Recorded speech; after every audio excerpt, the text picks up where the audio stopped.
Hi, this is Cheryl Hazard.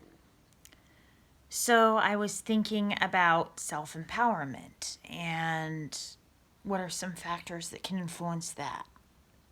And then I was looking at an ability to bring a strong, consistent income and manage my money well, which are two areas that I've really struggled with in my life.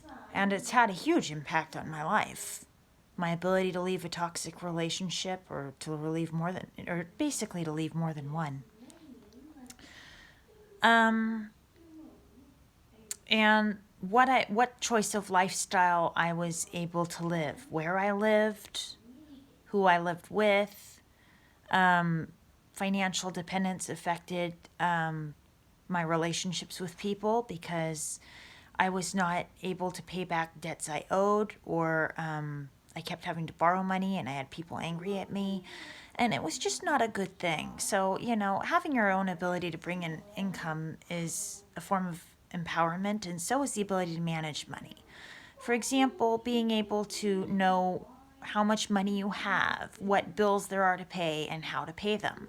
Knowing whether you can call in to on the phone to pay the bill, or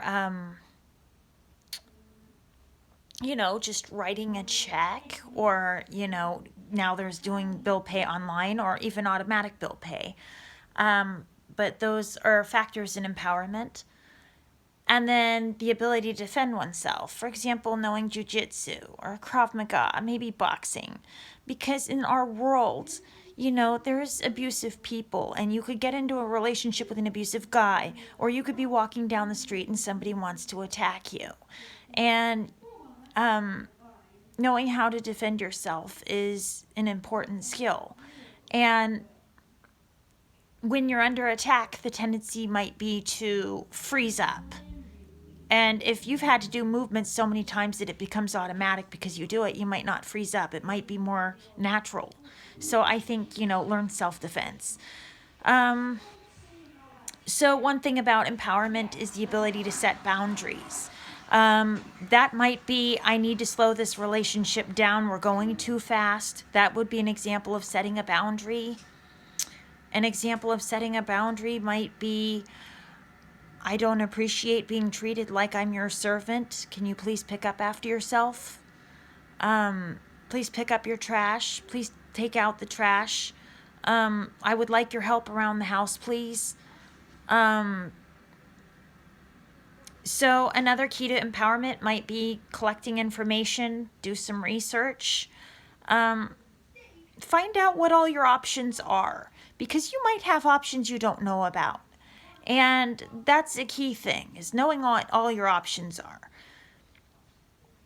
So another key to empowerment is being able to make good decisions. Examples of this would be picking good people to have relationships with, or deciding who not to have relationships with.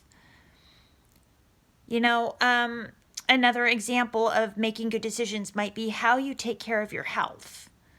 For example, eating healthier. Maybe you get in more fiber. Maybe you take enzymes with your food. Maybe you take supplements to improve your health. That could be improving the thyroid or whatever else it is. But it's being able to make a good decision. And that could be taking better care of your mental health. It might be you take supplements for your stress response. It could be something like you take ashwagandha or lemon balm or maybe theanine. But you do something to improve yourself, and that could be an example of making a better decision. Empowerment could be working on better skill development. There's learning to set boundaries, which I mentioned earlier. Learning how to communicate better in relationships and developing that as a skill. Or making good decisions could be about your habits. An example of me having a bad habit might be I eat out too much, and learning to make a good decision might be reducing how much I eat out. And then I manage to save money as a result. So that might be an example of learning to make good decisions and therefore learning to be empowered. Now, I was looking at the aspects of having Asperger's syndrome and how that might affect my ability to make a good decision. For example, I might struggle to read people, so therefore I might choose the poor quality people without realizing that something's wrong there. Or it might take me longer to realize there's something wrong there. And in autism, there's a lack of sulfur and vitamin D, which are involved in the ability to read people. So if I want to impact my ability to be able to read people better, I might benefit from the sulfur and the vitamin D. And then there's low dopamine levels, which the vitamin D can impact that as well. And magnesium and zinc are needed to produce that and iron for the dopamine. And low dopamine levels can contribute to problems with prioritizing and planning, organizing, focusing, and poor impulse control.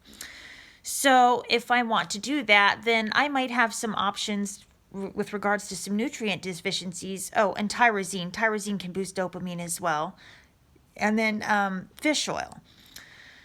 So these are things that I might be able to try to boost, my executive functions, which affect my ability to make decisions. Because if I can't decide the right priorities for my life and I'm having trouble problem solving and planning and doing all those things, that can make my life very difficult, and it can make making decisions very difficult.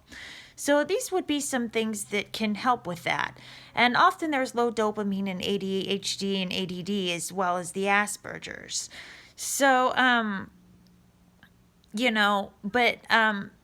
having impulse control issues and then not having an ability to think through what could go wrong if I act on this impulse, that can be a big pain in the butt. But there's nutrients that can boost dopamine that can make that easier. And so, trying the iron, the vitamin D, magnesium, zinc, and tyrosine, those can be a difference.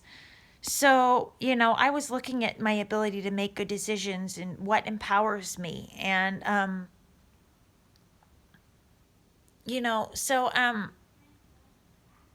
and that's another thing, is don't let the fact that you have a disability be the reason that you say I'm disempowered or I can't do this.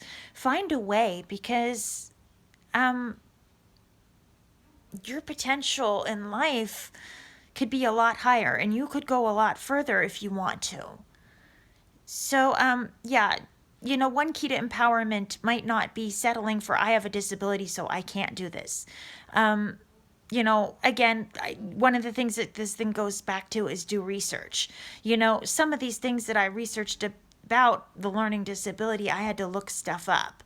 So there may be things that you can do to empower yourself. And again, this goes back to doing some research. Like I had to learn what impacted my ability to make decisions, what's getting in my way, and how do I get out of my own way too. One of your biggest keys to empowerment is learn how to get out of your own way. Learn to be your own best friend and how to empower yourself and get out of your own way.